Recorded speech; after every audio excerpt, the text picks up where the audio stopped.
দেখেন এগুলি হলো ফুলের রাজা গোলাপ ফুল গাছ। তো এখন যেহেতু সিজন চেঞ্জ হচ্ছে, সকালের দিকে একটু ঠান্ডা থাকছে ভোরের দিকে আর কি, কিন্তু দুপুর বা বিকেলের দিকে প্রচণ্ড গরম পড়ছে। তো এরকম সিজন চেঞ্জের জন্য কিন্তু এই গাছে বিভিন্ন রকমের রোগ পোকামাকড় আক্রমণ কিন্তু হতেই পারে। তো সেই জন্য এই গাছে একটু বিশেষ কেয়ার আমাদেরকে করতে হবে। আপনারা করবেন কি, প্রথম দিকে এই গাছে কনফিডার নামক কীটনাশকটা 1 লিটার জলে 2 থেকে 1.5 ml, মানে 1.5 থেকে 2 ml মতো নিয়ে আপনারা এই গাছটিকে পুরো সম্পূর্ণ স্নান করিয়ে দেবেন।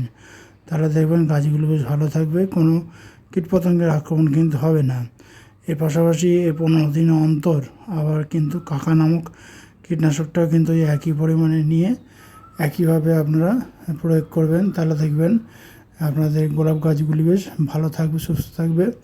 আর এরকম রং বেরঙের কিন্তু ফুল ফোটাতে আপনারা পারবেন খুব সহজেই। আর মাটি গাছের ক্ষেত্রেও তাই করবেন, কোনো অসুবিধা হবে না।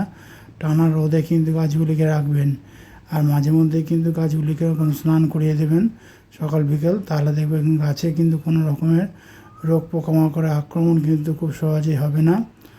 দেখেন আমার এই গাছগুলোতে কিন্তু বেশ ভালোই ফুল ফুটেছে, তো দেখতে বেশ ভালোই লাগছে। আপনারাও ঠিক একই রকমভাবে পরিচর্যা করুন, দেখবেন আপনারাও কিন্তু ভালো ফুল পাবেন এই গোলাপ ফুল গাছ থেকে।